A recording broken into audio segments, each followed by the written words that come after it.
Dirt roads to rock crawling, two-buck chuck to screaming eagle, moonshine to 50-year-old single malt. We talk about it all here on Wheelin' Wine and Whiskey with your hosts, Jason and Chris. Welcome to Wheelin' Wine and Whiskey, episode 226. How the hell you doing, Chris? Hi. Hi. How? My name's Chris. How? What? I'm not an alcoholic. Are you? Is this a recording? Or is this live? Is this your voicemail? It's Memorex. It kind of sounds like your voicemail. Memorex. Remember that? Do you remember those commercials? Is it Maxell? Was it that one commercial you saw on MTV with the guy sitting in the chair with the wind blowing at him, and he's got I think it was a wine glass sliding across the table, and at the last second or is it Memorex? Yes. At the last second he catches it. Right, exactly. Back when MTV played music videos. Right. Are they still on? Oh, yeah, but it's all like I'm a pregnant and 16 and shit like that, you know. Oh, really? Oh, yeah. I mean, it's just a bunch of freaking new young people TV shows, what not to do and everything. I actually don't even know how to watch it anymore. Wow. I don't have access. Thank God. Video killed the radio star. Interesting. Yeah, that was the one. That was there were some good videos. You know what I saw? Speaking of videos, the other day, searching on old IG, something came up. The old Devo. Remember the Devo Whip It video? Whip it good. I don't know if I don't ever remember seeing the entire video. I must have before, but it is a freaking hilarious video to go back and watch. Type in Devo Whip It on YouTube. Lots of drugs involved, I'm sure. It's freaking funny. It's kind of risque and stuff. It's just freaking hilarious. So, well, the 80s costumes that they put together and the loud colors and all the stuff that was going on in that video. I do remember it. Yeah. Yeah. Huh. Another video that was wild was Tom Petty, Don't Come Around Here No More. That's right. His Alice in Wonderland theme that was completely tripping out, man. So, yeah. What's going on? What else are you up to? People don't listen to us to talk to hear about music videos. Old guy talk. Old guy talk. Now, it's kind of tapering down the move, and went out to Barrett Lake. I was hell bent on going out to Barrett Lake. Wanted to make sure I got my annual Barrett Lake trip in. If I get 2 or 3 in, it's a bonus. But we discussed it at Meadow Lake when we were up there, and I just threw it out to everybody. I'm like, let's do some dates. What do you got? Bust out your freaking calendars right now.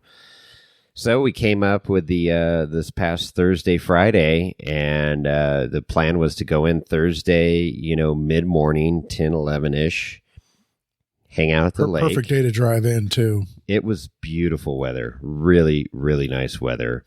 And then spend the night and drive out Friday morning. Now, there was a couple people, like Big Pete was going to go in on a side-by-side, turn around and come back out.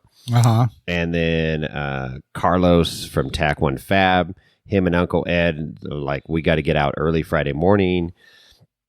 Anyways, so it was, hey, we're making this happen. So might as well just dive right into it here. Yeah. So prior to it, I was trying to, as I do, try to be efficient and combine trips. So our buddy Dave Ainsworth that just got that 4-steer buggy in retirement. He retired. So his retirement party was Saturday in Placerville. Mm-hmm. So I said, hey, okay, this will work out perfect. Go into the Barrett Lake on Thursday, spend the night, come out Friday. I said, Dave, I'll help you set up, get ready for your retirement party if you let me stay in your driveway or whatever, Friday night.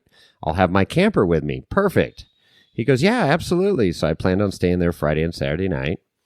And then my buddy Tom down in Sacramento area, I needed to weld the new hitch onto my enclosed trailer because the original jack was not going to work. I shouldn't say hitch, jack. Yeah, the manual jack wasn't going to work. So I went on Amazon, got a nice 5,000-pound electric jack because I'm getting old and I don't feel like screwing a jack anymore. Wow. I like drinking jack, but I don't like screwing a jack. We can mount this up here. And he goes, hey, why don't you bring the enclosed trailer to Barrett and then to Dave's house and then down to my house so you're not going back and forth to Minden? I go, all right, here we go. And I set up the hitch extension, which worked beautifully, by the way. Super simple. I just bought a piece of extension, what you would make a hitch out of. And I brought it to my dad's shop last week and drilled a hole in it for the pin, the hitch pin, and spaced it out perfect. It's still tight, but I can damn near jackknife everything now. So is that was that 3-inch stock for the 3-inch receiver? It was 3-inch stock, and then I have a 2.5-inch beefy hitch that's solid steel.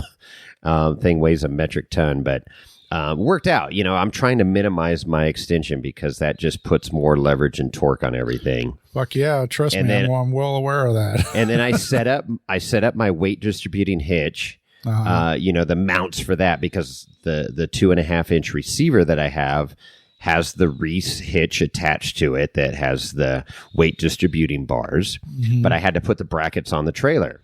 Well, of course, the brackets on the trailer hit where the battery box was for the breakaway switch for the brakes. So pull that thing off. I'm like, you know what? I got a really good battery in the trailer. It's way bigger than the tiny little little double D batteries that are in this stupid box or whatever for your trailer breakaway. I said, okay, get rid of this thing. And so I rewired it so that it had power from the trailer battery, wired it to the breakaway switch, tested it all, worked perfectly. Good. Then I had to extend, the trailer plug wire, for the brakes and lights, and it's got backup lights and all that stuff. And then the charging.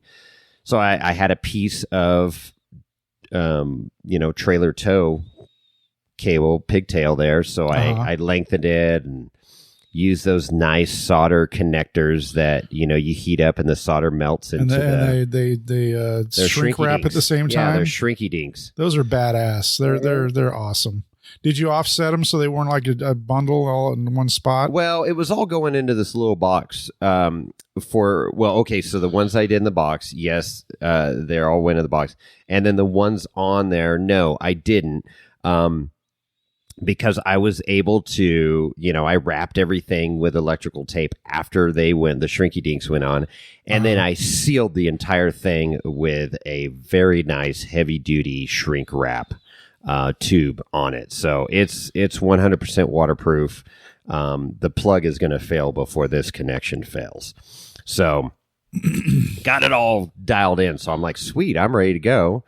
And the trailer's nice, man. Having an enclosed trailer, I'm sitting here because normally on a trip like Barrett, I would throw all my tent, sleeping bag, my overnight duffel bag with all my clothes and stuff in it in the back of the truck and water and food and everything you need, right? Sure. And I'd leave the Jeep goes onto an open trailer, so I wouldn't pack everything on the back of it and haul it down the freeway like that. Right. But I'm sitting there the Wednesday night and I go, well, shoot.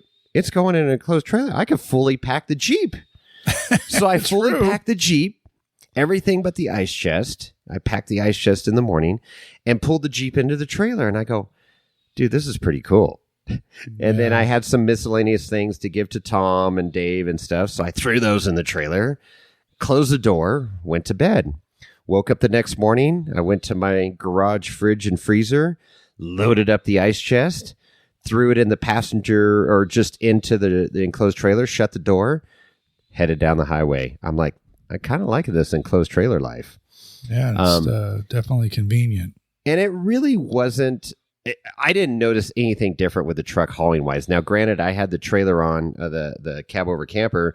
So as far as wind resistance, it was, behind the cab over. So, but weight wise and stuff, I didn't even notice any difference, and it towed very nice. So I was like, okay, everything's set, weight distribution set right. Well, I'm glad I had it set up right, and I felt confident about it because, going up Wrights Lake Road is no joke. So I'm like, well, we're going to give it a try. Here we Definitely go. is no joke. Yeah, for sure. So I met up with the Plakes, Glenn and Kimberly Plake. Right. Out of Woodford's, just right off of the Highway 88 here. And then we went up Wrights Lake Road. No problem. Got up to our parking spot, parked, started unloading. Big Jim was there. And then Chuckles had showed up. And then Carlos showed up with the Uncle Ed. Cool. And then Tom Rosa showed up with his wife Karen. And then Big Pete met Glenn, Kimberly, and I at the roundabout on Highway 50. Oh, Myers. Popped out So he had called me and said, "Where you at?" And I said, "Oh, I'm about 10 minutes from the roundabout." He goes, "Okay, I'm going to pull over and wait." He's got a badass, I shouldn't say badass Dodge because I can't use those two words in the same sentence. Sure you can. Say it proud and loud. He's got a cool pickup with a flatbed that he hauls his rig on, and it's all aluminum. It's badass. So, but it is a Dodge. Which is badass all by itself. Yeah, whatever. So anyways, we headed up the hill. Hate. And so, Pete says, "Hey, I'm going to the trailhead," because he's, totally mobile, no trailer. Uh-huh. And there's parking areas right by the trailhead at the turnaround at Barrett Lake entrance there. Mm-hmm. So we're all unloading, and Glenn has a problem. He blew a fuse on his, let's back up a minute. So I'm waiting for them at Woodford's, and we had like a 7:30, 7:45 meet time, and they're not there. 8 o'clock. His dad shows up. He's like, "They're not here yet?" I go, "No, they're not here yet." So his dad and I were bullshitting, and I go, "Man, what's going on?" He goes, "Oh, I'm going to give him so much crap for running late." And I said, "No, they texted me, a half an hour ago that they were leaving. They should have been here by now." Right. Well, of course, we got no phone service, at Woodford's. Mm-hmm. Long story short, electric brakes on the trailer. The magnet came off the backing plate and lodged in there and locked up a wheel and flattened a tire, put a flat spot in the tire. That's expensive. And he's got brand new badass 14-ply trailer tires too. That sucks. He shows up in Woodford's 3-wheeling, and he goes, "We'll just go. I'm just going to block it and go." I go, "Hey, let's just pull the drum off. It's not going to take that long. Let's see what's going on, and maybe we can just gut it out, and your bearings are fine, and you'll have 3 brakes." That's better than having just 3 tires. And he's like, "Okay, we got time." I go, "Dude, we got time. This isn't a sanctioned, organized event that we all have to leave at the same time, right? This is just a casual trip." So took about a half an hour, got it apart. The magnet fell out. And then he's like, "Okay, well, there's a problem." So we gutted out the brakes, put it back together, put the wheel back on, and went up the hill. And as it was, we got, kind of at staging area by 10:30, and so we were doing good. So then he blows a fuse, some glass fuse. It's an old 46 bus fuse. Is it a 46? Yeah, 46. I think it's a 46 or 48 Willys. Anyways, it's Uncle Willie, they call it. It's badass. It's stock. It's cool. And is it still 6 volt?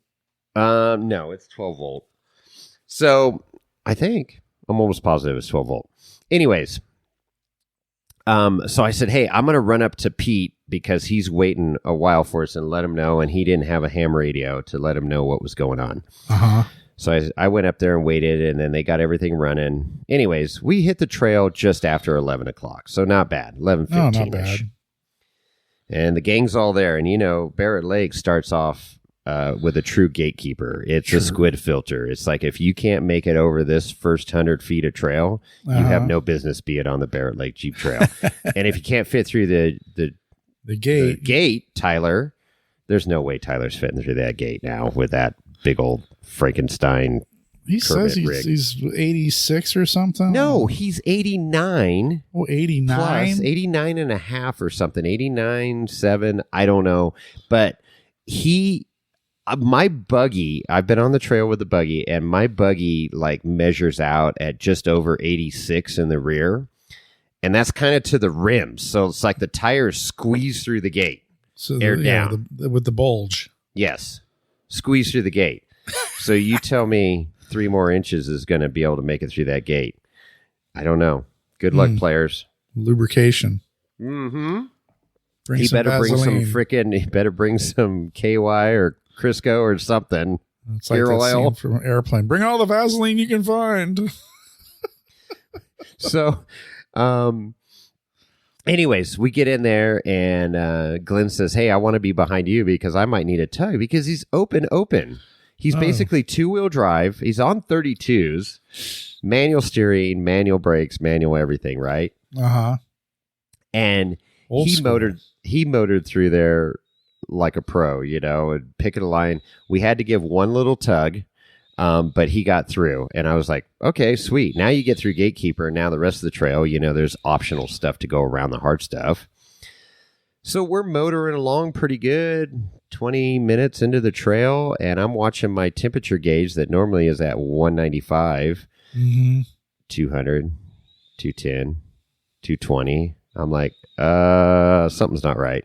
Open the hood, only one of my 2 electrical fans for the radiator are running. Oh, boy. Well, that's no good. So the last time I drove the Jeep was...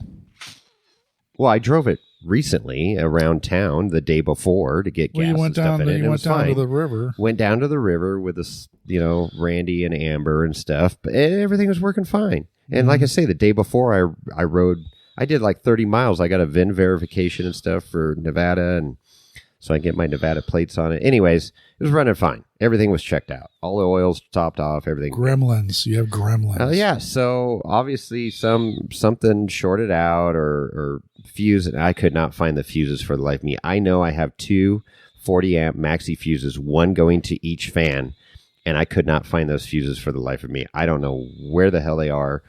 I thought they were right off the bat. I got a big power positive strip that all my power comes off of, and I couldn't find it. I don't know what the hell happened. I don't know.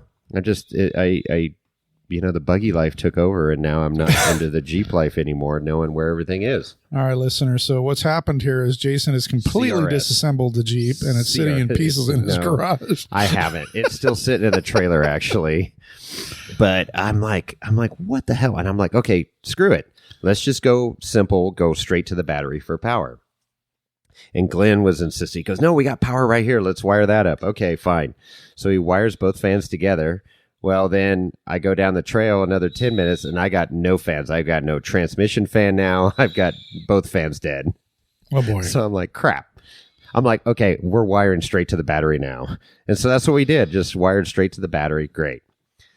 Running along. Everybody's doing good. Couple little about, minor. 3 hours in, 3 hours out? Excuse me. Yeah. Usually if you're just cruising... Oh my gosh, Lorenzo's eating hay in the corner. I'm allergic to hay. Go in the other room, damn it. Oh my gosh. He's going in the other. Yeah. Pick up your mess. So, okay, yeah. Everybody's good. A few times had to pull Glenn and Kimberly and stack of rocks and stuff, but it was fun. We had a really good day. The weather was great. We're cruising along, and then we get to the S-turn. Where the green line is? The green line. So I was looking at the green line, but I go, dude, that's pretty gnarly right now, and I'm looking, in the interest of time, I'm going to bypass it. So I bypass it. Everything. Well, here we go. Freaking, here comes Tom in the CJ5 that is raisined up. He wheels the shit out of that thing, and he's trying it, and he just keeps bouncing off the rock. I said, hey, try this other angle. So he tries the other angle and almost makes it. Well, of course, when you don't make it a few times, you're getting frustrated. You either back off and put the tail between your legs, or you fucking full send. Well, guess what Tom did? Full send. Full send. So it's on. I gotta repost it. Did I repost it today? I can't remember. God damn, I have so much stuff going on right now. I will make sure that it's posted on my IG. But I'm taking video. He full sends it fully on the driver's side, and the tree stops him from going over all the way. He's on his side. And, dude, nothing was leaking out of his rig. No gas, no oil, nothing. I'm like, dude, your rig's tight. He's been over several times, so he's figured things out, I guess. Or it's empty. So I was giving him shit because, it's all raisined up. And I go, dude, the passenger side's all dented up and you didn't even roll on the passenger side. He got out. His wife got out. He hooks up the winch to a tree up high and winches himself back over within a couple minutes. Wow. Fully self-recovered from a full rollover on the side. I was impressed. I'm like, this is badass. Gives it a couple bumps to make sure there's no oil in the cylinders. It's turning over. Fires right up, it dries off. Wow. I'm like, dude, not your first rodeo. I saw the video and I was like, whoa, who is that? And then I figured it out. I was like, yeah. Good old Tommy Rosa. Yeah, good job, Tom. It was impressive, dude. It's fun. No fear, just happy-go-lucky. It was freaking awesome. And so that his wife, I'm like, hey, Karen, how you doing? She goes, oh, no, we're good. Gives me the thumbs up while they're laying on their side. Perfect. Mm-hmm. So anyways, that was some fun excitement. And then we just, motored on up the trail. Chuck did good. Jimmy had zero problems other than picking some bad lines. He had the most capable rig there, and he was turtling a few times. Really? Yeah, with lockers on and everything. I'm like, so you still have he has the creepy crawlies on that? Oh thing? Yeah. No, he needed to reacclimate to four-wheeling. He hadn't been four-wheeling like that in a long time. Either has Chuck. And Chuck did really well. So unfortunately, backing up a little bit, Big Pete, he has a little wiener dog, Sierra. It looks just like Sophie, this light brown wiener dog. She's 14 years old, 15 years old, blind and deaf. But looks better than Sophie, but not as great.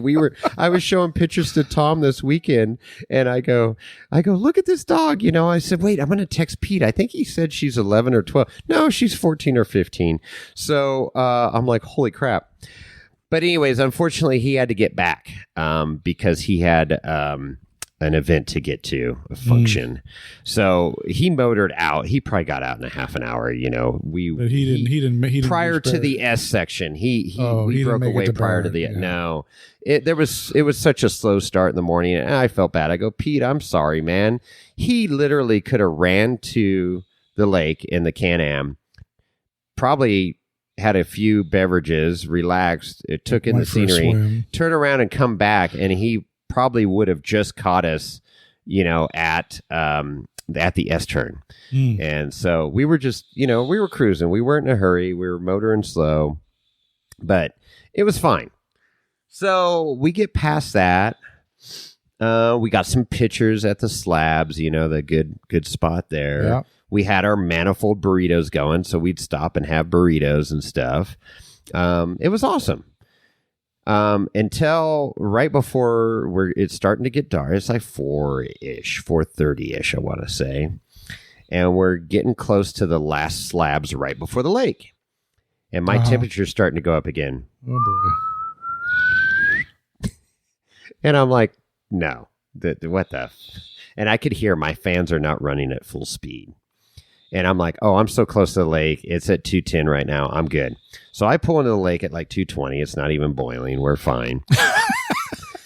We get to the lake. I pop the hood, and the fans are spinning at like, I don't know, 25, 35% of what they should be. And I'm like, no, there's no way both fans are going out.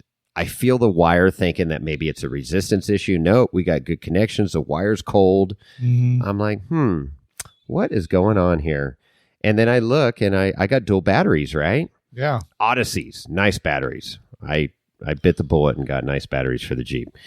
Hashtag Jason money. Well, back when I had money. That was back when I had money. Have it again. And then he's back, baby. Right. No, I'm not. I'm spending money like a drunken sailor right now on leave. But anyways, it was wired to my auxiliary battery. And my auxiliary battery, so I have a Perco switch like you would have on a marine boat set up. Don Happel knows what I'm talking about here. So it's got battery 1, it's got off, battery 1, all, battery 2, and I had it on battery 1. So there was no alternator current going to battery 2, my alternate battery, my auxiliary battery. Mm-hmm. So the Odyssey was running the fans purely by itself for the whole day. So it wasn't getting any recharge. Wasn't getting the hose wasn't going into the pool. Yeah, there you go. You know, that's the analogy. It's going into the wrong pool. Yes, it was going into the pool beside it. The pond would be good for you. I'm like, oh, well, this is easy. So I move the wire over to the main battery and they fire off. I'm like, okay, I can have a whiskey now and relax tonight, knowing that I don't need to be wrenching on this thing all night. Perfect. So, because fans are critical. Running cool is critical.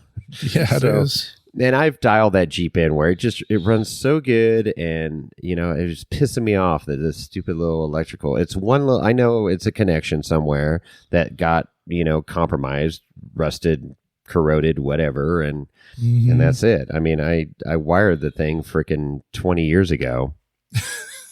So, anyways, that's a project for the winter, but we're good.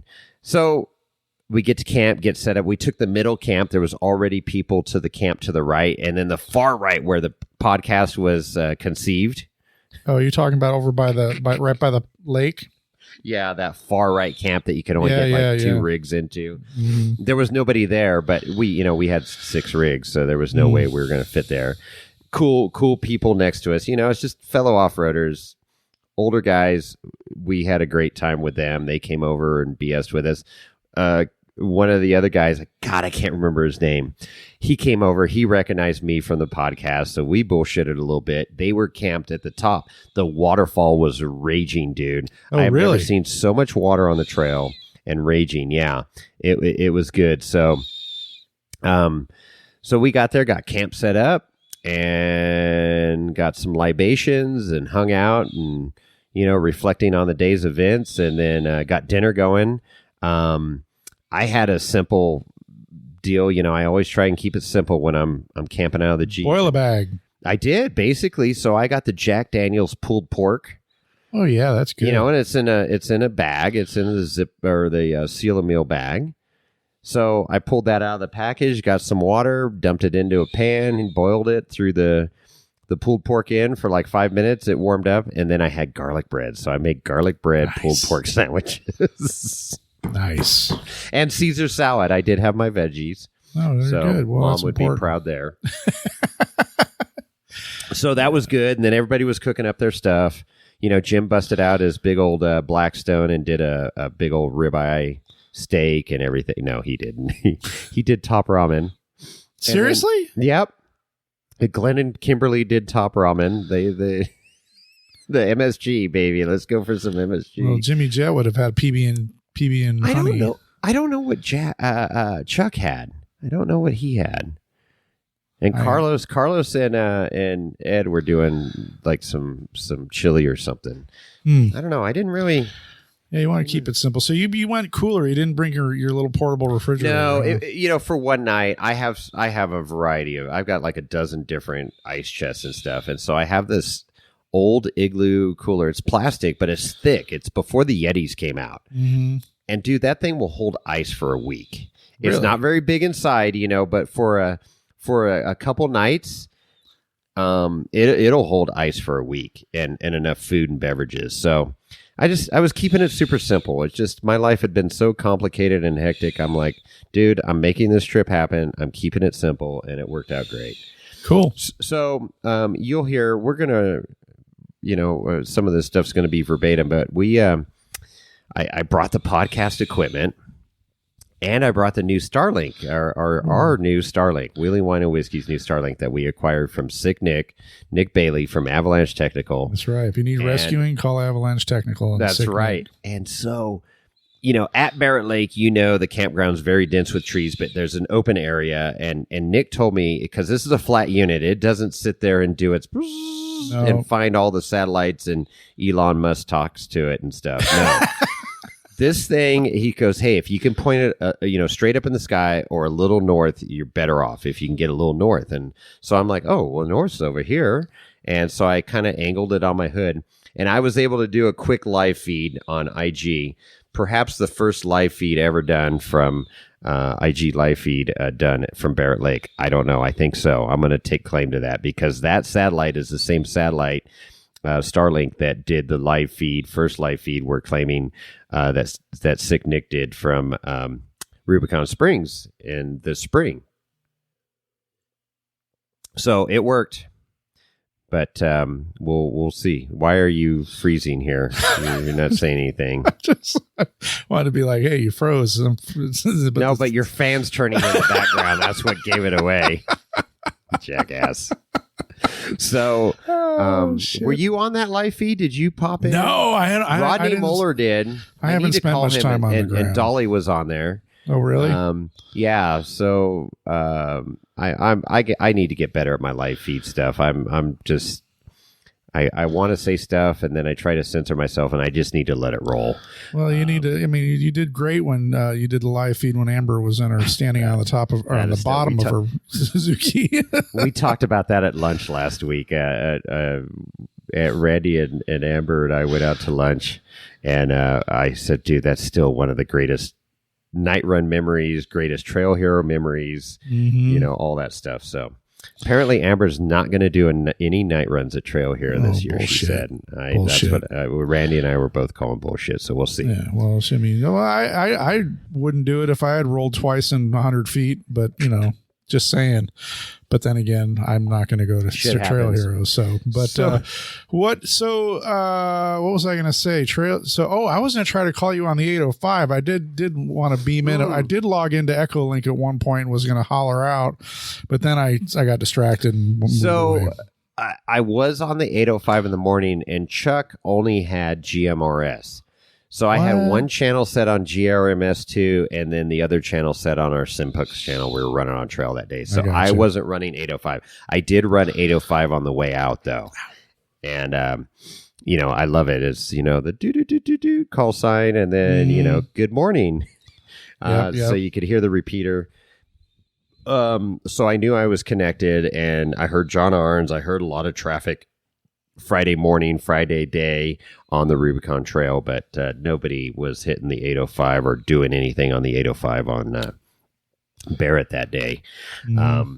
Anyways, so we did record. You haven't listened to it. I haven't listened to it. Obviously, I was there, but we did a little recap of the day and got Glenn and Kimberly on there and Tom Rosa, Carlos chimed in. I tried to get Jim and Chuck. Chuck, chimed in the background.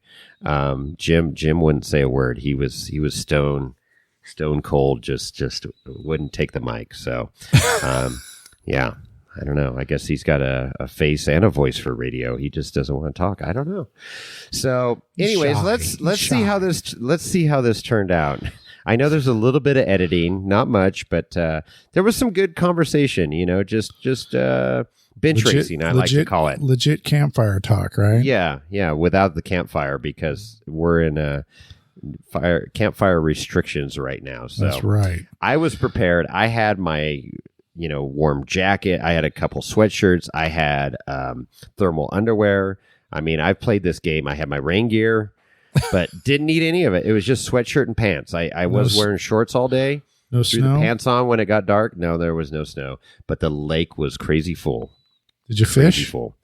I didn't, but Glenn did and caught a couple fish. So, and right Jim fished, but he didn't catch anything. But he didn't fish very long. The lake was so full. Glenn ran around over to the rock outcropping as you're looking out to the lake to the left, because there's a rock outcropping across from it on the right, and then, of course, the dam. Yeah. But, that lake, you got to get out to the middle. That's where all the fish are. It's deep in the middle. But, he caught a couple little guys, which are cool. And I was going to, but I don't know. I got talking and drinking and having fun, and I'm like, I'm not putting the fishing pole together and going out there. I know we'll leave the fish for another day. We'll harass the wildlife another day. Perfect. Well, let's roll this thing. All right. Boom. All right. Barrett Lake 2023. What is it? September. Here we are. Beautiful day. Oh, I hear some radio. What do you got over there, Glenn? What station are we listening to? Needed some ambiance music. It's a little background, a little elevator music. All right, so your first time on Barrett Lake, what'd you guys think? That was good. Yeah? Good. It was perfect for the little willies. I was loving life. That's all. I had a handful of steering wheel all day long. Either that or rocks being stacked. Armstrong steering, stacking rocks, but what, you only got tugged once? That one time, and Yeah. and I'm not even sure I would have needed it by the end of the day because I was starting to get my mojo. Right. Once you have the mojo, man, you don't stop, you know? And yeah, you did a little carburetor work prior to the trip, and Oh, my worked gosh, out pretty I did a good. lot. So what did you end up doing there? This little odd I fire. took the Holly 650 off it. Why that was on there, I have no idea. But that was left over from the build and the... Yeah, that's why I had some issues. Think I had any issues going over the Rubicon? and I had and we had fuel that was that has alcohol in it, so it was boiling and pressurizing and blowing seats and everything was terrible. So, anyways, I got a hold of Mello, and because I know he spent a bunch of time behind a V6, and he said find a 2100 Motorcraft. Okay. And so that's what I did. I put the Motorcraft on there. I did put a return line. I talked to Sam from the parts dude. He said you need a return line. You need a vent on the fuel tank, and then another thing. My uncle had already done it before, and I could never figure out what was going on. But there was a 3-way switch with electric pusher pump on the back side of it, the whole system. So we got all that done, and that's that. And it worked. It's freaking fuel injected, as far as I know. Did you have to fire up the electric pump at all today? Never once. No, not once, Never right? once, No vapor never lock or once. anything. Wow. And I did get alcohol-free gas though when I was coming through, so that helps. No. And it's not that hot right now. Either. No, yeah, it was cool. But I still don't think it's going to be an issue at all. I think now it's fun. Now I can actually take the time to drive. Wow. And not just sit there and go crazy and have a pile of shit. Excuse me. So what was the Glenn? What was the issue right off before you even hit the trailhead? Yeah. Right before we hit the trailhead, we've been trying because I found out last week. I'm like, okay, forget it. We're gonna go ahead and get the Willys running. So I pull it out. It hasn't even been started since last year. And I'm like, all right, I got to do the fuel system. And I had the carburetors. A friend of mine was throwing away a bunch of Motorcraft carburetors. I'm like, yeah, I'll take those. I think one of those is a 2100. Sure enough, one was. Wow. So it was perfect. And then, did that. And we've been doing all these test drives. And right before, Kimberly's like, the headlights working? I'm like, yeah, it's got a new switch and everything. And then I kind of messed around with the headlights because they weren't, in fact, working. But I didn't take a test drive. So the only first test drive we took since all the test drives at home. And I knew we could finally come on the trip because I parked it on this hill at like a 25 degrees. And I just let it idle for like 2-3 minutes and then just gave it gas and drove up the hill. Wow. And I went, okay, we're good. So we were like, yeah, we're coming. But no, I have no idea what happened on the road. So we get going down the road. I'm not even half a mile from the trailer and the whole thing shuts off. So we lost all power only to the ignition. Oh, there was power everywhere else, and it blew a fuse. So I pulled the headlight fuse out and put it in there. Because you're the only one with glass fuses. Because nobody's got glass fuses. So that's why I carry. You know that? You see that link belt that I carry with me at all times? That's a bit like the glass fuse story. I watched about 150 Jeeps drive by me. Not one person had a V belt when I drove the GPW through the Rubicon. And then finally one of the high-lows come, and I'm like, doesn't anybody have a link belt? And we were making belts out of T-shirts. We made belts out of duct tape. We spliced ropes. We did all these things trying to make all these belts, like all these lore of what you can use as a belt. And some were kind of working. And finally an old high-low comes up and is like, I got an old link belt. Would that work? I'm like, oh my gosh, all I've wanted was a link belt. I've been asking everybody. So now that's a joke with a bunch of people I run with. I don't care if you got a brand new LS, you still have a link belt on your shifter just as a joke. And so, yeah, I always have a link belt with me. They're the best. Nice. They rule. So what did you have to do? Glass fuses now are going to be the link belt of this trip, anyways. Yeah. So you threw a new sure carburetor enough, nobody's got glass fuses. What's that? So you threw a new carburetor on it, and what else did you do to it to get to the trail? New carburetor, 100% new fuel system. Mufflers. Drill. Yeah, I had to drill and tap the tank for vents, and put new hard lines, return lines, and feeds, and then we did put new mufflers on it because the old mufflers, the bearings were all shot in the old mufflers. The muffler bearings are gone. Classic. They didn't have certain the last time we drove it, we were driving drive-off screws up through the mufflers to try to make the rattling go away. Oh, jeez. Drywall screws. So now I put we got not Flowmasters, some Summit rip-off Flowmasters. She sounds mean now. Yeah. No, but that old Dauntless, I finally got to be feel the legendary Dauntless. I think I got it down to about 80 RPMs a couple of times today. Yeah. Just chug. Big heavy flywheel. Chug. Pretty funny. So what'd you think of the trail? That was a good trail. Yeah. I thought it was like the ultimate RC. I felt like I was in one of the remote control Jeeps because it's that small thing. Usually I'm not in the passenger seat. I'm in Right. the passenger seat and I'm throwing rocks and trying to help out a little bit. But anyway, I just felt like I was in this little bit bigger RC truck kind of crawling around. It was amazing. It was beautiful trail. It was made for the Uncle Willie. It was made for the. No, it's fun. I can go around a lot of things or between a lot of things. That's right. Between you're narrow. I mean, you can't really articulate because of the open diffs, so it's kind of, we can cheat it. We can, you bury the brake pedal and drive on through it and that cheats it. And then I do have mechanical cutting brakes because I can pull my emergency brakes independently. So I can fake cutting brakes kind of. Yeah, I was curious. Did you fab those up by yourself, or did you pick those up somewhere? I fabbed them up. So I got that's had an 11-inch brake conversion on it, and with 11-inch brakes, you have emergency brakes. So I ended up just getting emergency brake cables from Sam over there, parts dude, and they went right in. And then instead of putting them to a splitter or a Y and then up to a brake pedal, I just have them on individual handles so I can pull one cable or the other. That's it. That's cool. They're lug wrenches. Are they lug wrenches? With lugs in them. Oh, that's cool. They're lug wrenches. Yeah, they're old lug wrenches. Yep, having independent. It's an old buggy trick. Like old buggies used to do that. Sand rails. Old and Volkswagen trick.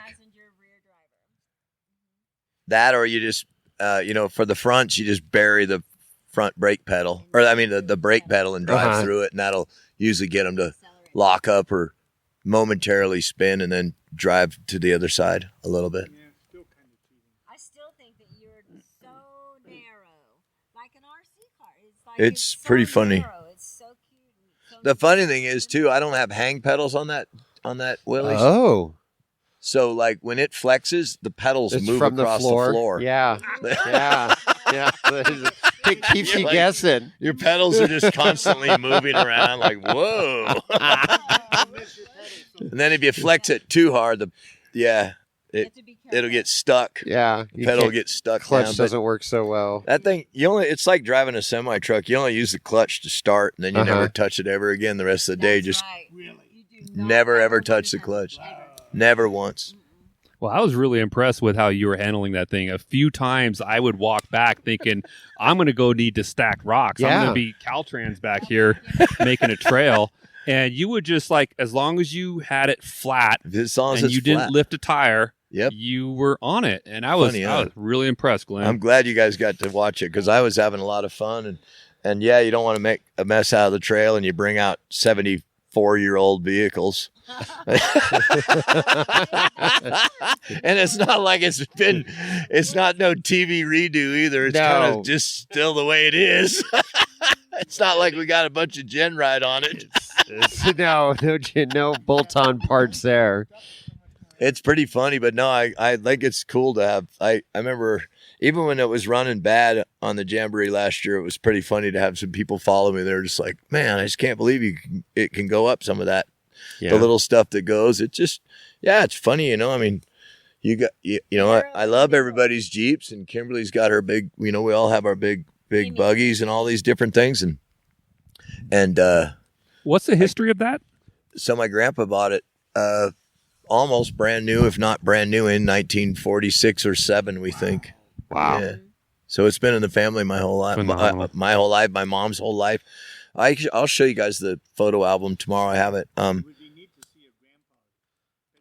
I've got them in the car, and then my uncle. So it was always a ranch vehicle, because when the CJ1, well, there's no such thing as a CJ1, but when the CJ was really coming out, they meant it to be a farm vehicle, and my grandpa tapped into that really, really early on and bought the Jeep specifically for the farm. And so in 46 was the first time you could really buy a CJ. Nobody really ever got a CJ1. Yeah.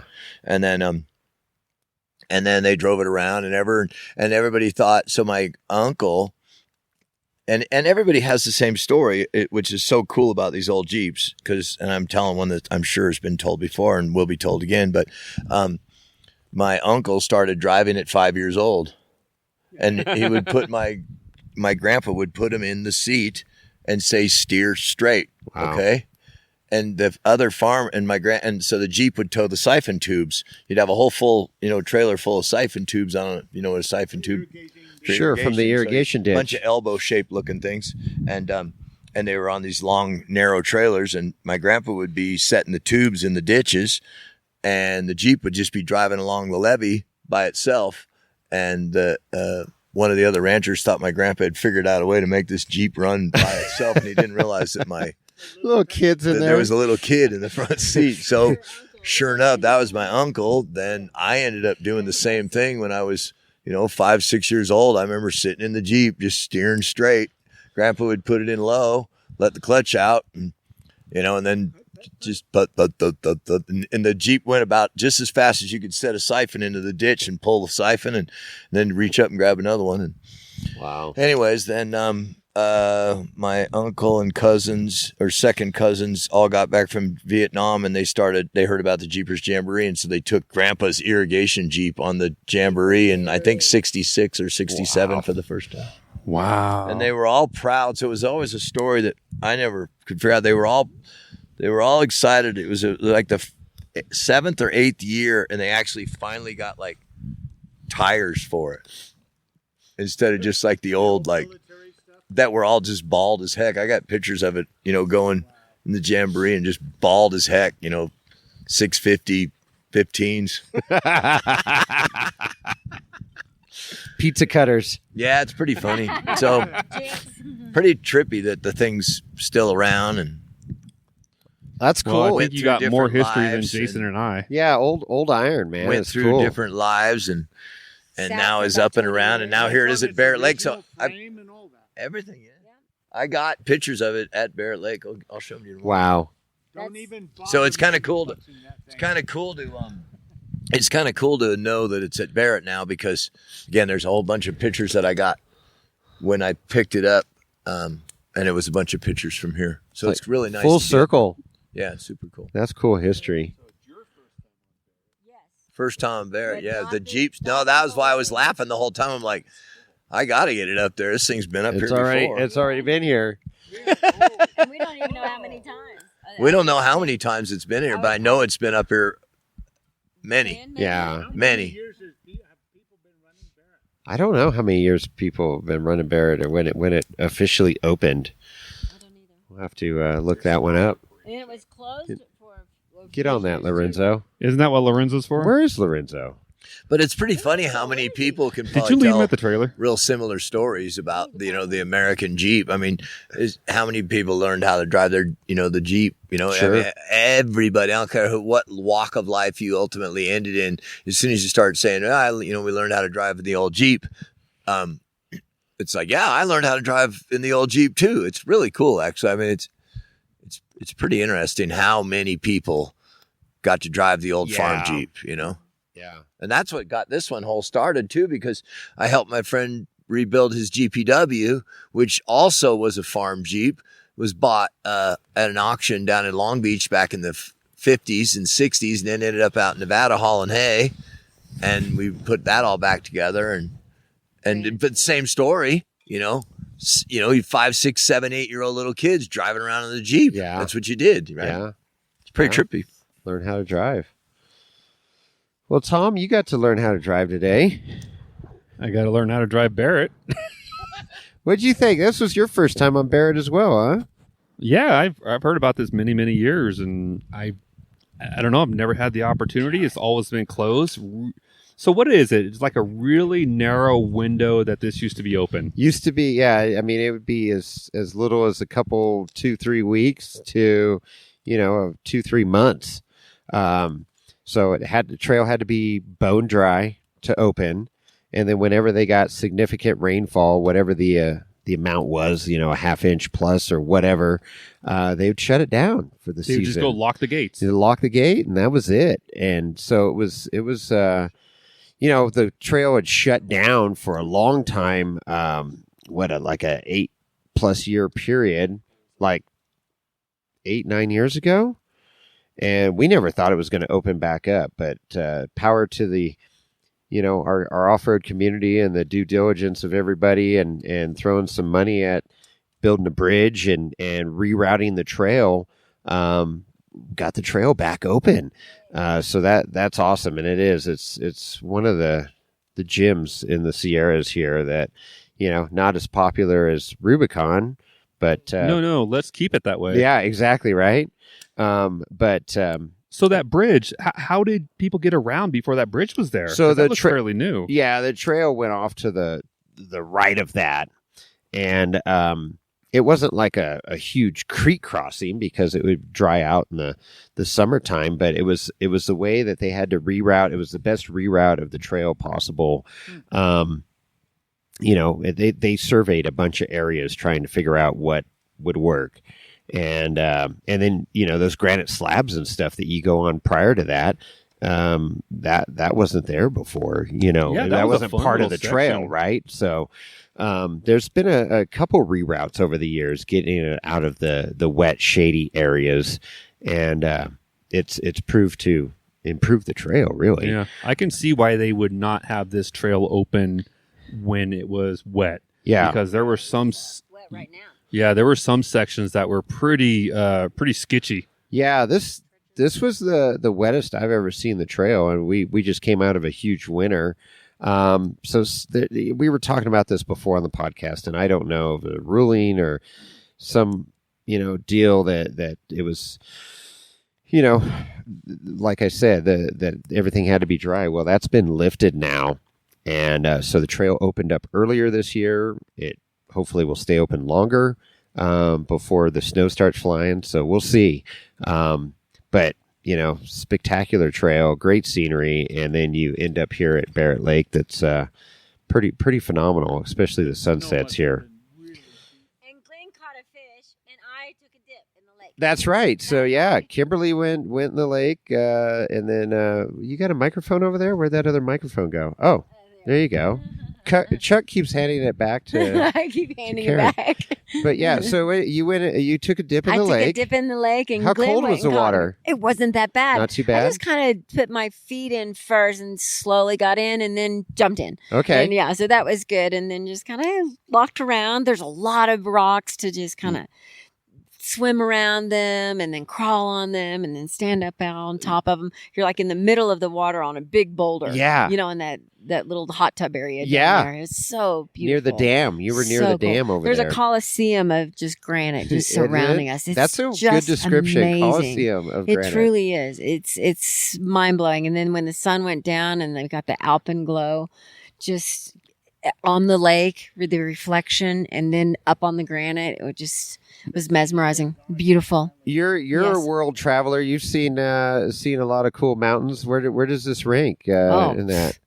In the world of jeeping with the Ford Uncle Willie's, it's number one. It's great. There you go. Yeah, I mean it's truly great. But we're up here at Desolation in Tahoe. Yeah. I mean, we've got a lot of great mountains and cliff areas and mountain peaks and then the ridges and there was still snow. There were patches of snow there's still everywhere. some big patches of snow up there. It was just every time we turned a corner and every time we went through all the forests and the trails, and I was like, wow, this is a very special place. Yeah. It was really wonderful. Thank you for sharing it with us. Oh, no. Yeah, absolutely. This, it's pretty cool that it's in our backyard, you know, that the Sierras are wide variety, you know, of stuff. But the granite up here and these high Sierra lakes are second to none. We're about 7,500 feet right now. And, like you say, at 8,500 feet plus, there's still some patches of snow. There is. So...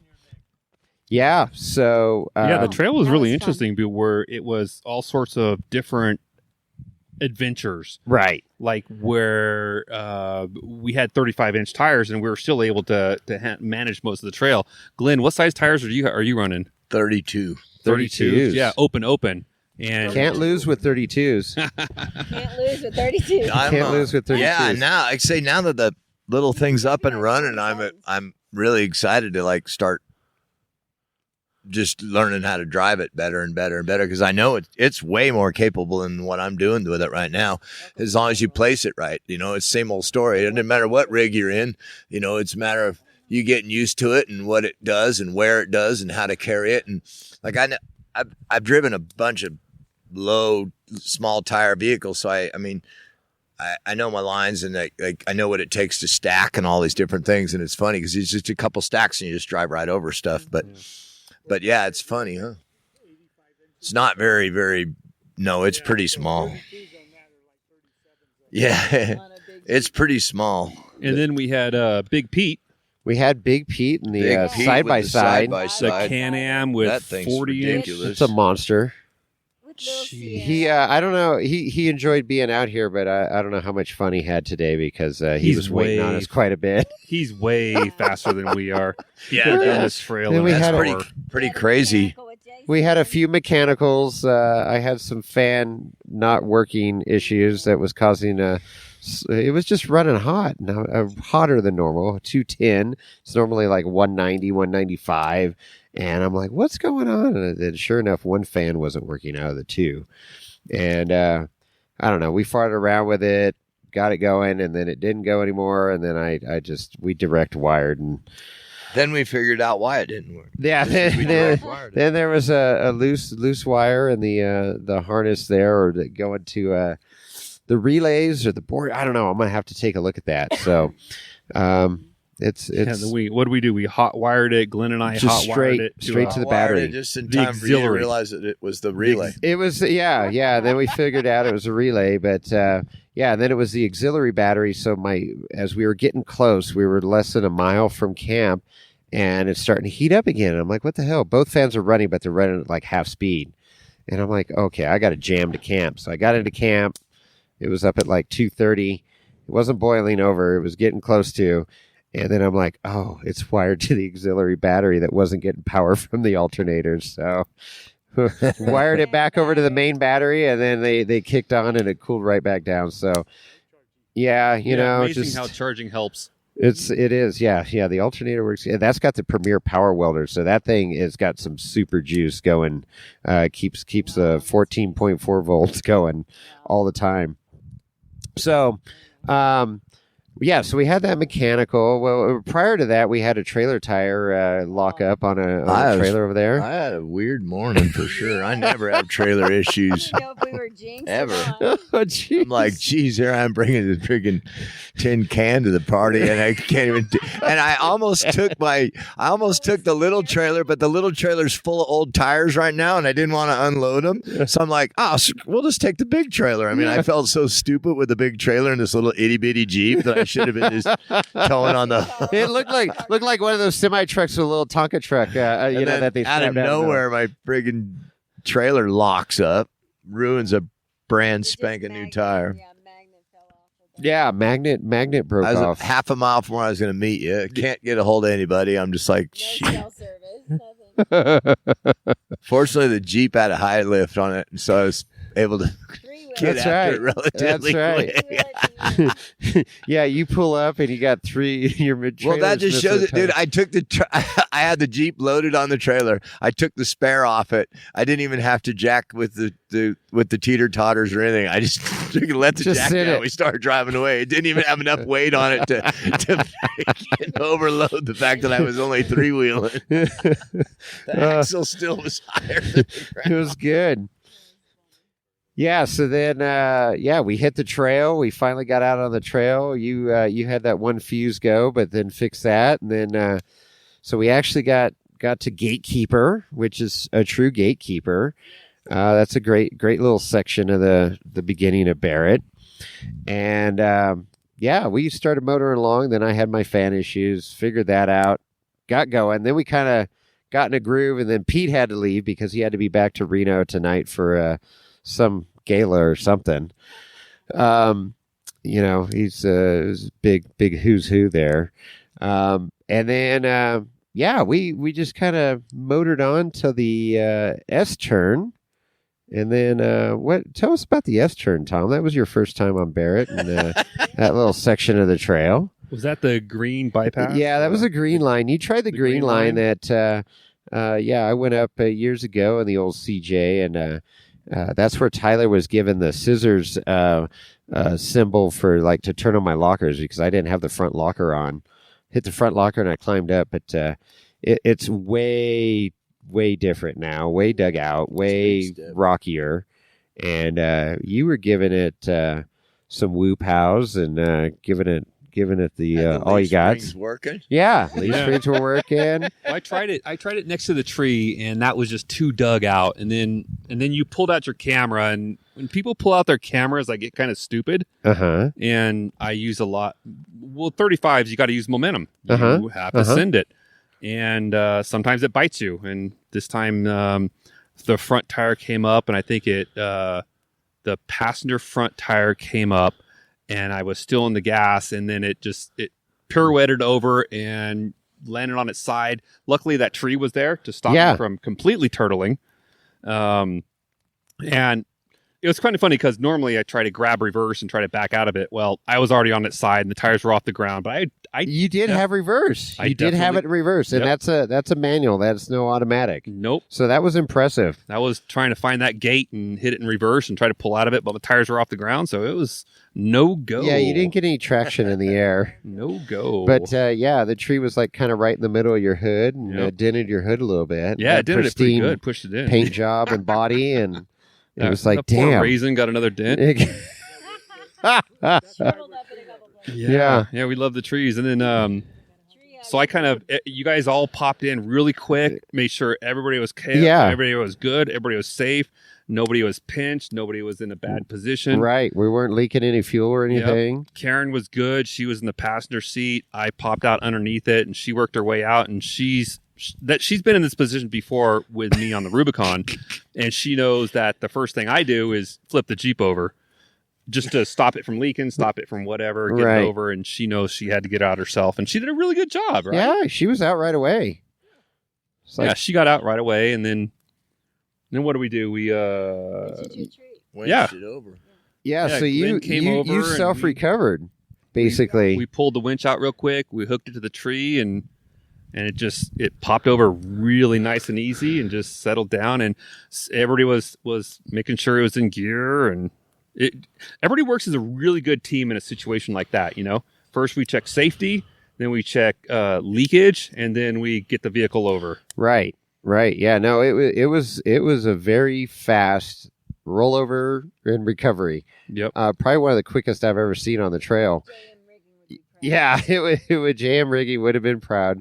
But yeah, there was a tree right there. You hooked up the winch cable high on the tree so it would help pull the Jeep back over, and then it kind of the tire wedged against another rock that was kind of like a wheel chock, and it flipped right back over, boom, on all fours, and gave it a couple bumps of the starter to make sure it wasn't hydrolocked or anything, and it was good, and fired right off, and away we went. And my proudest moment in this whole situation was that one orange Home Depot ratchet strap held all of my gear in the Jeep. Yeah. I thought you were going to lose so it. when we, that's... everything's still in the Jeep. It is, where you pack. There's no Lance life out here. You have a Lance camper too, but, we're camping out by the lake here, and you can't get the Lance here, so you're camping out of the Jeep, and all your gear's in there. And didn't lose the ice chest. Didn't lose the bags. No. Didn't lose no drinks. And the shoes were carabined in. I thought that was the carabiner holding the shoes was genius. That was genius. we got a yard sale going on. Yeah. No, that was clean. Yeah. That was as clean as rollovers get. Glenn took care of the little bit of spilled oil that we had. Yep.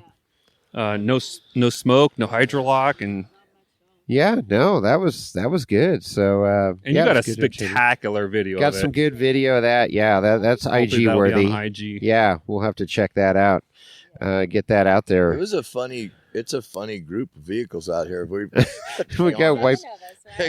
Carlos has got his buggy out here. You got your Jeep. Yeah, I got the CJ5. You got your CJ5, Tom, and then Chuck's off TJ. off the dealer. Yeah, right off the car lot. Jimmy's CJ7. A couple of friggin' lockers, and here he goes. Jimmy's truck is a beautiful CJ7. Yeah, and then Pete had the go-kart out here. That's right.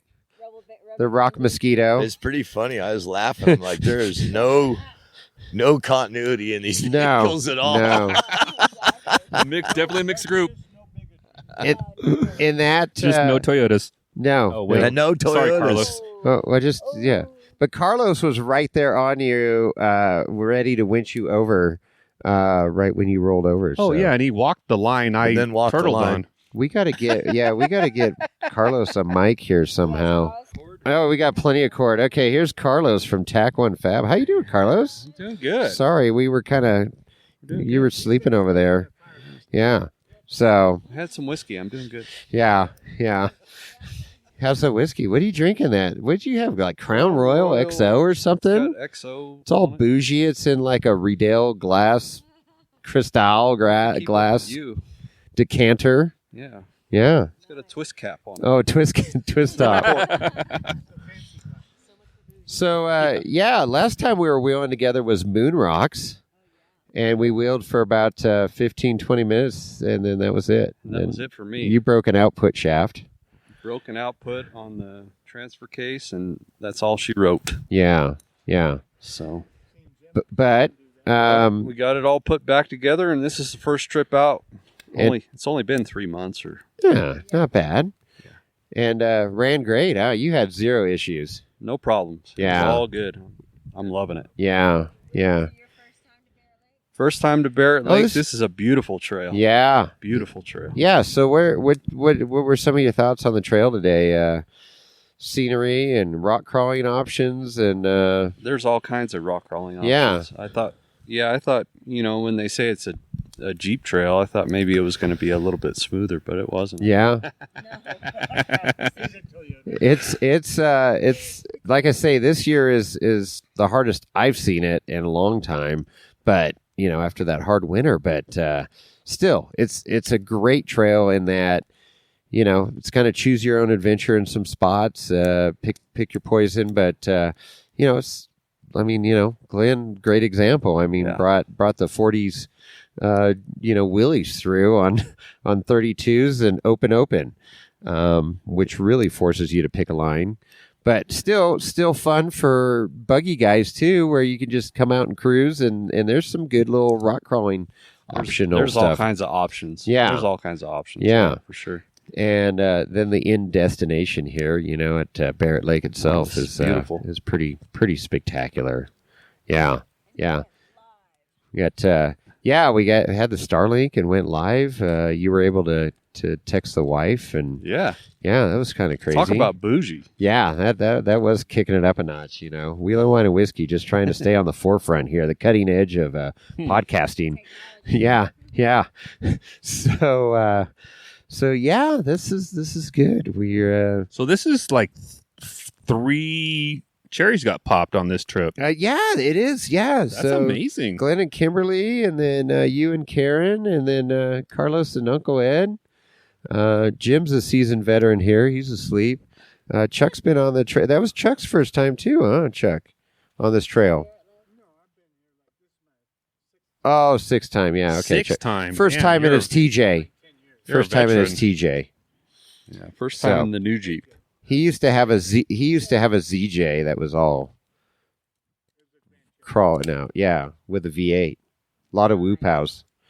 But so that's this is it, man. This is God's country and great trail.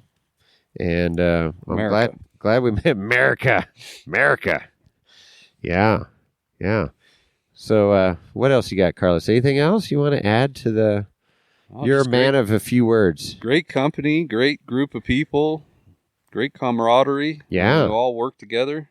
Yeah, We swapped positions a few times. we did. That was kind of That was cool. good. It all Yeah. worked out really good. Yeah. I like doing that instead of just get to see different scenery and see different rigs wheel, There and are no stuff. problems, only solutions. There you go. There are no problems, only solutions. I like that.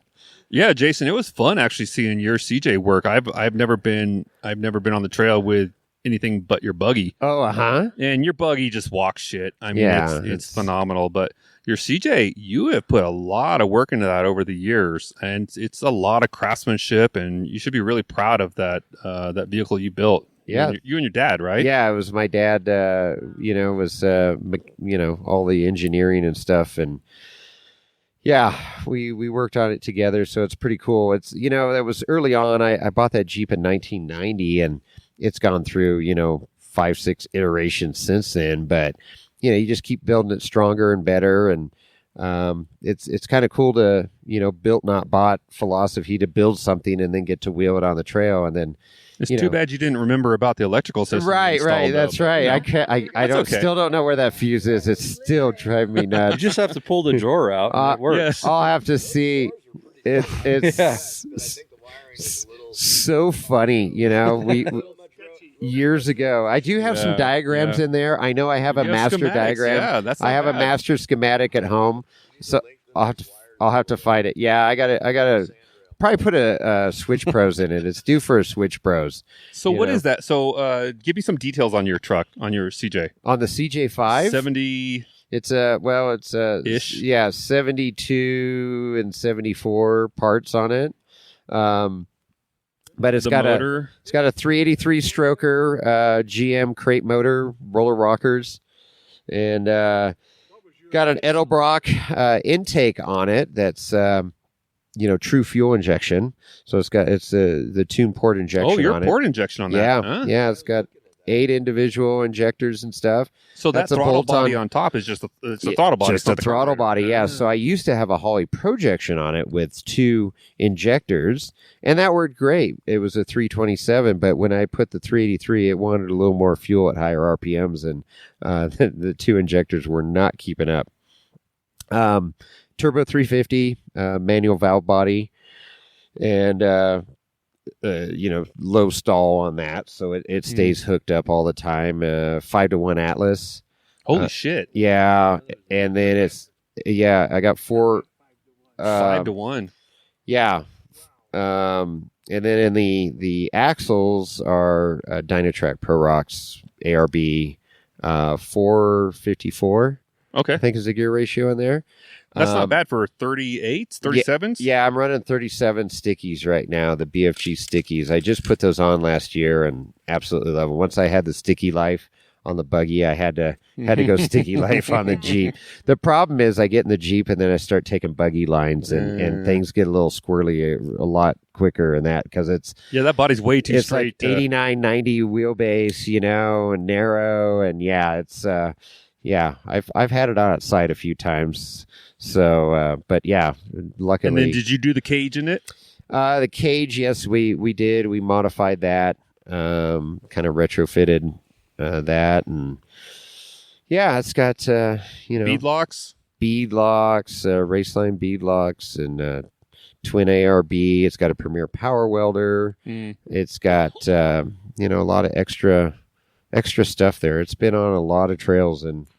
But you're still acting like a poor person with leaf springs. That's right. Leaf springs are for poor people. They're spring over. They're YJ springs. They're the Rubicon Express YJ springs. And they work. You have axle wrap? It works well. No, I've got an axle wrap, anti-wrap in the rear. Yeah. Yep, that was absolutely essential because for without the it, soft springs. Yeah, without it, those springs are really soft. They work well, but with no sway bars, it gets real squirrely on some of the side hill stuff and everything. You just gotta be smart rig. about it. But thanks. Yeah. No, it's fun. It's fun to go back and forth between the two, and it, it's not point and shoot like the buggy. There's fun. It's the buggy's got its place on Fordyce and Trail Hero and the Hammers, and I don't have to worry about body panels and stuff. Where trails like this, that's a little bit mellower, but still you can have fun and. So would the buggy fit through here? Oh yeah, I've had the buggy out here. Okay. Yeah. What is the width on the? The rear width on the buggy is 86 and a half, something like that. 86. So 86 what's the Ballards? The bollards are in that right there, but like 86 and a half, 87. So you're the one who's taking the paint off just those? Barely, yeah. It just squeezes through. Yeah. I had a buddy with a rig that's pushing like 88, and he was able to get through, but it's tight. Yeah, the gate there. And there's some tight trees on this trail too, so that's why those are set up that way. Yeah, there's a couple A-frame trees that look like we're going to scrape going through. Yeah, you can't be bringing a Unimog or something in here. Did Jim hit one? No, but so it's just a great trail, great trail, great area, high Sierras, and beautiful destination here, and. Couple other people up here, a couple other camps at the lake, but it's a nice quiet weeknight. The waterfall's raging. That from the upper lake there, Lost Lake. I am surprised how much water's coming out of that. I've never seen that much water in the lake. It's totally full. Barrett Lake is maxed out. So normally this trail will be shut down right now. With this moisture, I would say yes. Yeah, I was kind of I've never seen it with the water on it. It's usually, the consistency of flour dust, it's just that really, you step on it and it's just, you're like instant pig pen. So it was very nice today because there wasn't dust flying through the air, and it was just beautiful weather and great day. So, grateful and happy to be out here and enjoying this with you guys. So, and it's fun having some newbies here to get to see it through your eyes, brand new again. It's a super fun trail for the leaf cars for sure. Yeah, it definitely leaf spring. All of a sudden you're like, okay, no, we're going wheeling. Yeah, it's time to wheel. Carlos is ready to say something. I think Uncle Ed wants to say something. Yeah, Uncle Ed. Uncle Ed does not want any part of the Uncle Ed is like, nope, I'm out. I'm just going to sit here and relax. Yeah. So, all right. Well, anybody got anything else? That's good. Thank you very much. All right. You're welcome. Yeah, appreciate the invite. Thank you guys. Super fun. Yeah. Well, just take it slow back out. There'll be a few people heading in, and we could wave at them and say, hey, enjoy the trail. So yeah, it's going to be different when I'm camping here all by myself and everybody starts rolling. Oh, that's right. You're going to stay an extra day. Yeah. Yeah. No, that's perfect. We brought the inflatable kayak, so we'll check out the check out the lake. Go make a couple laps around the lake, and it's fantastic. So got to bring my flood tube. Oh, Jim's going to bed. Must be that time. Thank you for the beans and the There you go. All right. And with that, we're out. There it is. Yep. A little bench racing there. It's funny. I just this trip just came together, right? And the people, and it was a great group, a lot of fun. Unfortunately, you weren't there. There was some other people that we gave the heads up to that couldn't make it. They were on Toyota Fest, Rubathon. whatever. Yeah, Rubathon. That's it. Rubathon. I had numerous invitations thrown at me for right seats. I was invited to right seat with Chuck, and there was another individual that I could have gone right seating with, but I guess he bailed out at the last minute. But unfortunately, my world is, without getting into a lot of details, things are just stupid right now. I know. You got to fix that. I do. I'm working on it. But in the meantime, your Captain America shirt on. Use your superpowers. Captain America. Yeah, no shit, right? But I missed out. I love Barrett Lake. I got my taste 4 years ago, and the trail's not brutal. I mean, it's got its gnarly sections, but it can be running about 4 hours in and out. And once you get to Barrett Lake, it's a beautiful location to hang out for a couple days or a day.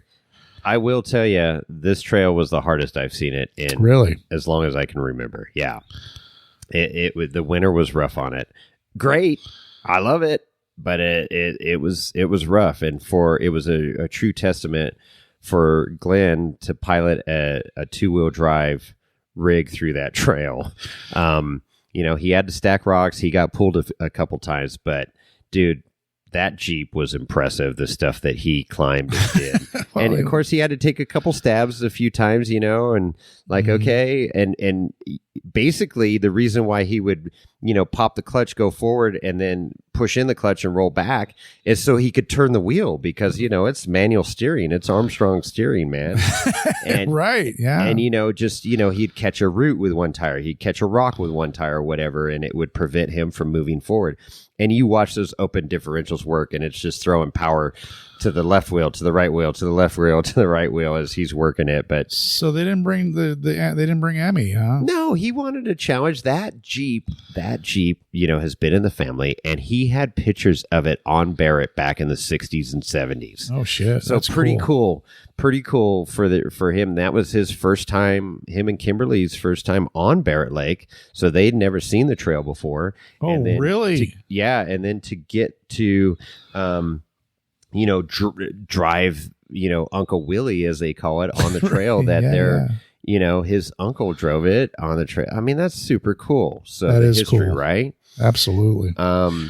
So yeah. that area to me, my memory of the trail is that S section was pretty gnarly, especially the green line. Yeah. Not there's that turn on, you can just go around the S section. And it's not terribly gnarly, but getting into the S section and then exiting the S section. But the area that I remember being one of the most challenging that I thought was the final approach up into the campground area. There's that, you come up that slab, and then you got that the V-notch. Driveway, I call it. That's gnarly right there. Is that pretty bad? But it's solid granite, so it doesn't change.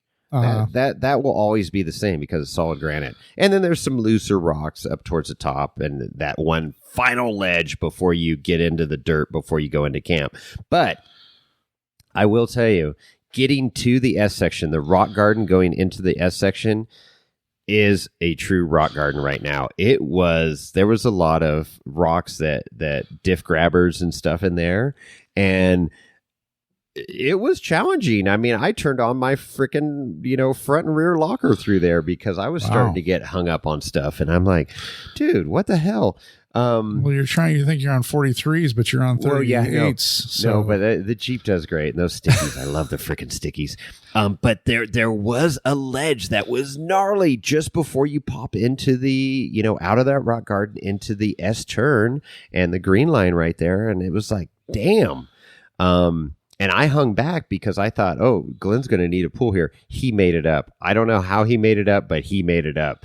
And that was impressive. And then, we go up and I do the S turn and stuff. And then, here comes Tom Rosa. We talked about that. But yeah, it is, the trail is harder, and I hope to get to do it again in October, later October, if it's still open. I want to make another, even if it's just a day trip up there. With the Jeep or the buggy? Whatever. I don't know. We'll see what I feel like at the time. Maybe I'll have a side-by-side then and take the side-by-side in. Who knows? Powered douche. You never know. You just don't know. Maybe I'll take the dirt bike. Maybe I'll walk. Maybe I'll put on a backpack and hike. I don't know. Wow. We'll see. We have Got options, Chris. Right? Carrying a canoe and a kayak strapped together. Canoe. Well, that's cool. I'm sorry I missed out, but that just seems to be the theme for my year. But glad you guys made it. That's super cool. I saw some pictures. I hope to see some more video from the trip. I'd like to see, hear the rest of the stories, and I'm looking forward to, hearing what we just heard. So do you want to hear about the trip out? Because we didn't talk about that, because this is in the future now from when we recorded at camp. Sure. Well, we were running pretty long. Why don't we hold that to the next episode? No. Oh, come on. We got to finish out Barrett Lake. You want to finish it? We got to finish it. Let's finish it. Go ahead. Lorenzo's like, tell Chris to shut up. Let's finish this. Let's keep it all Barrett Lake. Send it. Barrett Lake. He's Part 2. He's giving you the high hoof. You see him? Yeah, I see a hoof in the background. That's all I see because he's so short. He finished his hay. Well, that's good. He swept up a little bit too. That's pretty impressive, Lorenzo. He likes the new house. He does like the new house. He is he's well trained, house trained. He's still putting him in the cage in the backyard. Yeah. And then he's figured out how to run the Roomba manually. He can hit the button on the Roomba to go clean up his mess there. So does he ride on it when it's running around? He hasn't. He's kind of scared of it a little bit. He hits the button and runs away. So I don't know. Okay, so coming out of Barrett Lake, this could be another 40 minutes, but I will condense it. Sure. We come out of camp. Carlos left, and Uncle Ed left at like 9-ish. He had to get back for a football game. His daughter was cheerleading at the football game, so it's like, cool. Yeah, get out of here. So he was out from Barrett Lake on his trailer in just over 2 hours. That's moving. Well, it's just cruising, right? In a buggy where you're just rolling over stuff, no problem. And you could do it. I've done it in the Jeep before in 2.5 hours. You just keep moving. You don't stop and take pictures. You don't stop and bullshit. You stop real quick, grab the burrito from under your hood, grab another Pellegrino, and you just keep moving, right? So you just keep moving. You don't just dilly-dally. But, it depends on what your mission. Lollygagging. Dilly-dallying. Tallywhacker, whatever you got going Tallywhacker, on. Wait a minute. So it goes. We come out of camp, and everybody's like just getting going and sipping on our coffee and stuff, and Chuck is in front of me, and he goes, I got a flat just past the bathroom. So you're still in camp? We're still just outside of camp, just right at the beginning of camp. He's got a flat tire. And I'm like, what the? All right, I don't see anything on the ground to cause this flat tire, but whatever. I'm like, okay, well, I got glue tread. Let me get the glue tread out because the inner sidewall got cut on something. That's weird. It was weird. And it was suspicious, and we should have done some more digging, but we were just like getting up, getting going. Like, here we go. We're going to start the day. So anyways, so I go, all right. Let's see what's going on here. Let's get this glue tread going. I've never used it. I've seen it happen. I've seen it online. I watched Tyler's video with Tyler stab his tires. Exactly. And it was working so good that they stabbed the other 2 tires at Buck Island and drove out on 4 compromised tires. Yeah. So I'm like, okay. And I open it up and I'm reading the directions. And then, I knew because they just hammer. Do not use too much glue. You dot the glue, and they give you a little diagram of how you dot the glue. And they got this little applicator tip. So I'm like, okay, great. So anyways, I go to get the glue out, and I have like a dozen glues because I got the big kit, right? Mm-hmm. All of them are compromised. They've all been broken, tops broken off. All the glue's hard as a rock. I got no glue. Oh, boy. I'm like, shit, grab the spare. Let's put the spare on and go. Just let's keep the party moving. So we put the spare on, start going down the trail. So Jim and Chuck took off, and then it was Glenn and Kimberly and I in the back, and they got ahead of us a little bit because, Glenn was going a little slow, going over stuff and everything. No problem. I get a call on the ham radio. We're at the S-turn, and Chuck's got another flat tire. I go, no way. I go, something's wrong. We need to see. And Chuck gets on the horn and goes, yep, the sway bar link is digging into the tires. That's what's causing these flat tires. I go, well, there it is. So now Chuck's been doing a lot of he did a lot of hardcore wheeling back in the day, right? Oh, with his yeah. XJ or ZJ. It was a ZJ, yeah. With a badass V8. What V8 was that? That thing had a crazy amount of power. It was stock. 5.2. Yeah, it was stock, but and then he lightened the shit out of his truck. He took everything out that you didn't need. Glass and doors and all this stuff. And it was a badass rig. Yep. We had the Chuck juice. He definitely was flogged on it. That was the definition of Chuck juice, right? Well, Chuck's gotten older. He's got a TJ with roll-up windows and doors and, lockers and a metal cloak lift and all this stuff and these method wheels. Well, unfortunately, whoever sold him these method wheels did not know backspacing and didn't have the proper backspacing. So they just got into the, under extreme rock crawling, a Barrett, Rubicon, whatever, and put a hole in the sidewalls of two brand new tires. So, of course, Chuck was freaking out. I'm like, dude, this is not a big deal. This is not a major mechanical issue. We will get this figured out. We will get you off the trail. And he didn't tow his rig there. He drove from Redding, right? Yeah, he did. So now he's panicked because now he doesn't have another spare. None of us are running 5-on-5 like a TJ. So goes, okay. I get there and I go, okay, let's figure it out. I got plugs and all this other stuff. Maybe we can get that going. And I look and I found another small glue tread that I had in my Jeep, and it had one glue, but you don't need much. And I had all the patches and everything else. So I said, hey, goes a long way. Let's patch it. So we go in and we do everything. It was right at the sidewall, right where the tread comes over. And so Glenn had to take a pocket knife and cut the tread away and try and make it smooth. And now I know Tyler used a grinder, and a grinder would be good. And I had all my welding gear and everything, but no fucking grinder. I just threw shit in the trailer and left. So I didn't check all the boxes that I normally check on the list, Yeah, you didn't. So anyways, we put this patch on, let it dry. I had the accelerator, which you spray on. 15 seconds later, you're supposed to air up. So spray it on, and get the air chuck hooked up to the twin ARB. Boom, start airing up. Psst. Leaking. It's leaking, but not bad. I'm like, oh, well, let's try fixing the other tire. I still got glue left.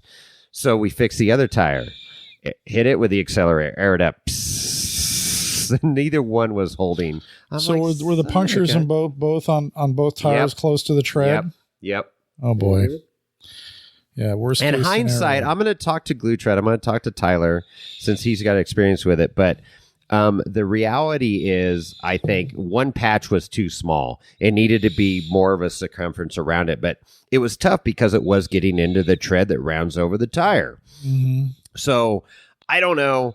I got to see. I took numerous pictures and stuff because, I wanted it to work. I mean, it was going to be the ultimate trail repair and exactly what this glue tread is for. Exactly. And the other thing that was happening is air was getting in between the layers of the tire and it was bubbling out. It wasn't just pushing air. It was a fucking bubble.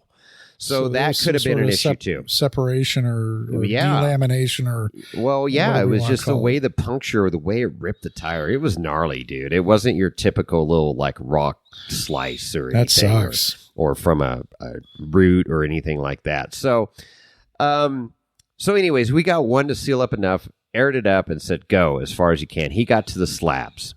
Okay, so you're about just over 2 miles from the trail entrance there. Exit, and we're like, okay, I got some more glue. I kept the glue. There was still like half a glue left or a quarter of the glue left. I said, here, let's try and fill that in and get it. And then I tried to plug a tire. I put 22 plugs in this one tire. It still wouldn't hold. And I've done up to 32 before. Yeah, and baling got wire it to hold freaking pretty much. And, stitch that there was shit. other stuff. It's like, okay, let's put a patch on the inside. Let's do all that. Well, it was getting late. We'd been on the trail for basically 8 hours. And I was like, okay, we're running out of time here. And you got to drive this thing back to Reading. Reading. And so I go, you know what? We need to find you a tire in Placerville, but it's pushing like 3:45 right now on a Friday. I'm looking, so I got the Starlink out again. We're wide open on the slab, so I'm like, this is going to work great. Plugged it in. Takes about 10 minutes or so to find its happy spot and get all the satellites to register, or whatever the hell's it doing, lining up ones and zeros. I don't know, fagizzy. Handshaking. And so I go, okay. It hooks up, and Glenn goes, hey, I got a friend at Pollock Pines. Let me see if he's got 5 on 5.5. Sure enough, he does a Wi-Fi call, gets a hold of him. Yeah, we got 4 takeoffs from their Jeep. 5 on 5.5. Come get them. So I go, okay, hey, that's going to get you home, Chuck. And then Glenn says, hey, you know what? I think I have a tractor tire inner tube in the trailer. Okay. And I go, well, that would be great. That we can go back to the trailers right now, get the inner tube, bring the tire with us, and put the inner tube in, bring it back out to the, 2 miles in, put it on the Jeep, and get him out tonight. So we leave the Jeep there with that plan, with the backup plan of getting these other tires.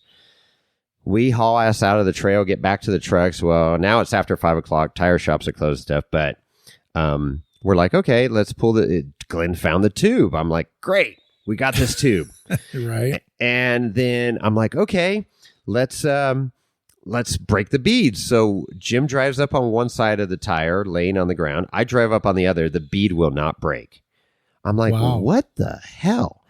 Dude, we had a high lift jack in the center of the wheel with a chain that I had. Glenn and I are freaking ratcheting on this high lift jack. It will not pull the rim through the tire. Really? It's got some method. These are method wheels with an inner quote unquote bead lock, like a rough section that the bead locks onto. Well, I'll tell you what, it freaking works because it would not come loose. We were beating on it with tire irons and hammers and crowbars, trying not to screw up his rim. Jim was standing on it with his 200 plus pounds of weight. Couldn't get it to go. We could not get this bead to break. I'm like, okay, guys, we got to get these tires anyways to get Chuck's home.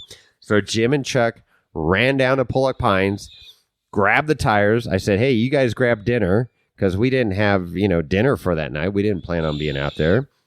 Uh-huh. So they ended up getting dinner at the store, getting the tires, came back to camp, and that was Glenn's birthday. It was Saturday, was Glenn's birthday. Oh, there you go. So it was cool. So we sat in my camper. I had my camper, because I was going to, camp out at Dave's place and all this stuff. And it worked out great because we were able to take showers and get cleaned up and fix dinner. And I had pasta. I always have pasta and sauce in the camper. So I fixed some pasta and sauce. They brought a rotisserie chicken. We cut that up. We had Caesar salad. And then they brought cupcakes for Glenn's birthday. And so so I didn't have a candle. So this was hilarious. So, Kimberly starts singing happy birthday. So she lights the stove, ignites the stove, and then Glenn blew out the stove as a candle, No way. So, and neither one of them drink anymore, long time. So Chuck got Old Milwaukee, near beer. So anyways, it was cool. We were partying until like 11 o'clock that night. Cool. With the plan of waking up at 5:30, 6 o'clock, let's hit trail, go in, get the tires on the rig, and go. And so Glenn and Kimberly are training for the 508 race, the Silver State 508, 508-mile race. They're doing a 4-person team. So Glenn and Kimberly and then a couple of their friends. And so they were going to train going up and down Rice Lake Road. Oh, geez. Which, that's freaking steep. Yeah, it is. I think Glenn said it's like a 5,000 foot gain or something. It's insane. It's not 5,000, but it's insane though. Going up and down and then going ice house up and down. I think that equaled to 5,000 foot. Oh, that's possible. Yeah, that's no joke. So that's what they were going to do. So I go, hey, You guys go do that Saturday. We'll get this tire thing. And Glenn's, insistent. He's like the first one to jump in when something breaks. He's like, nope, I'm going with you, Jason. I'm like, well, I don't have a right seat because that's where my ice chest was. I take the right seat out. Well, ended up taking the right seat out of Uncle Willie and putting it in the Jeep. And Glenn and I rode in, and then Jim drove Chuck and them in, and we each had a tire on our rig. And it was fun going in because there was other people going in, and we're waving, and then people recognize Glenn and go, "Hey, you're from that TV show, right?" And Glenn's like, he jumps out of the Jeep and shakes their hand and has a conversation with them. I'm handing out Wheeling Wine and Whiskey stickers left and right, and they're like, "Oh, hey, Jason, how you doing?" And a couple people had Wheeling Wine and Whiskey stickers on. It's fun seeing those out in the wild. Cool. And I go, "Hey, nice sticker," and they're like, "Hey, how's it going?" So. Anyways, numerous people we saw out there. We get there and we put the tire on. Well, the takeoff tires were rubbing on the rear sway bar. Oh, shit. They was super close to that. So we ended up taking the original ones that he had, one of the method wheels, putting it on the back, putting the other ones on the front, and it all worked out. And we got back out at about 10 o'clock, 10:30 in the morning, Saturday morning. So that was cool. It was pretty effortless, and we wheeled out with no issues, and ran into a few groups coming in, but again, it was fun, right? Oh, right on. So I ran into this guy. I see this badass rock buggy coming. I mean, a race car basically coming in, and I'm like, shit, that looks like Licardi's, buggy style. And sure enough, met this guy, Ryan. He goes by Little Ryan, but he had this white badass buggy from Phil Licardi, Shock Jesus. Yeah, out here in Gardenville. So talked to him for a bit, and that was cool. And then we got out of the trail, and Kimberly was waiting for us on her bike ride. Here's another cool story. I handed her my 5-watt handheld ham radio with the whippy antenna. She took that on her bike ride. She had a flat. Glenn had some newer CO2 deal to air up tires, and she was trying to figure out how to do it. She was able to get a hold of us on Simplex on Loon Lake Road, the crossover, the intertie between Loon Lake and Wrights Lake. Anyways, and he walked her through how to do it, got her aired up. She was able to meet us at the trailhead coming off the trail. So it was super cool. It was good. Full weekend. Happy ending, but it was bonus wheeling. That's what I called it. Bonus wheeling. Got to go back into Barrett Lake and come back out. Yeah. 2.5 miles or so. But it was cool. It was really cool. Good stuff. Everybody made it out in one piece, and good stories. I'll tell you, man, I've been on that trail numerous years, and there's always a mechanical on that trail, some kind of issue that we have to deal with. Tires, mechanical stuff, whatever. Fans, hoses. Whatever. People say, oh, it's an easy trail. I don't know what it is, but it's always eating up something. But beautiful, fun, great trail. So there you go. Yeehaw, man. Well, that's good. Sorry I missed it. Well, next year. We missed you. Yeah. All right. Yeah. Well, we're running long, so that's super cool. And next episode, you'll hear about all the fun and shenanigans at Dave Ainsworth's house. Oh, geez. Yeah. That was quite the towing escapade. I bet. Yeah. All right. How do they get a hold of us, Jason? Well, I've been talking this whole time. Why don't you tell it? You haven't been saying anything. You've been sitting over there breathing away in the background. So you can talk this podcast. I'm out. All right. If you want to get a hold of Jason or I, you can email us. That's a great way to do it. We do get emails occasionally. So does Lorenzo. But you can do Chris or Jason or Lorenzo at wheelingwinewhiskey.com. We're happy to get your emails and respond to them in kind. Also, you can call us at our phone number, which is a voicemail line only. We don't answer it. It's just you can call it, and we'll record a message, and we'll play it back on the air or on the show. It's not on the air. But the number is 408-800-5169. 408-800-5169. It's like Jason has something to say. 408-800-5169. And we do have 2 messages that we'll play next podcast. Perfect. Awesome. And then, of course, don't forget about the IG, which is at Wheeling Wine Whiskey. Great way to communicate back and forth with us, and all sorts of great content always being uploaded. Great stories, great photos. And of course, don't forget about that viral video of the steaks that you've pinned to the top of the page. It's still going. I still get comments on it, which is hilarious. That's great. I keep saying it. I got to sit down. I need to just put it on my calendar and just say, take an hour to do IG Reels, because I've got some great freaking videos. And even from this weekend, I got more stuff that's just good IG gold. So, again, if there's somebody out there that can help me out with this, somebody that's IG savvy that can put some cool reels together. Doesn't charge much. Yes. Because we're broke. Please. Please. And then, of course, go to our website, wheelingwinewhiskey.com, where you can see all of our past episodes and, of course, links to our merch. And which, holiday season is just around the corner. Nothing says I love you more than Wheeling Wine and Whiskey swag. That's right. So start getting your order placed early so it can be under the Christmas tree, because Halloween's if you've been to the stores, Halloween is all the rage right now. And before long, all the Christmas shit will be in the stores. So, you know. Just never it's already at Costco. I love it where they have Halloween and Christmas at the same time. It just seems so wrong. Nightmare before Christmas. Yeah, it is. It really is. So anyway, there you go. So yeah. All right. Yeah. And with that, we're out.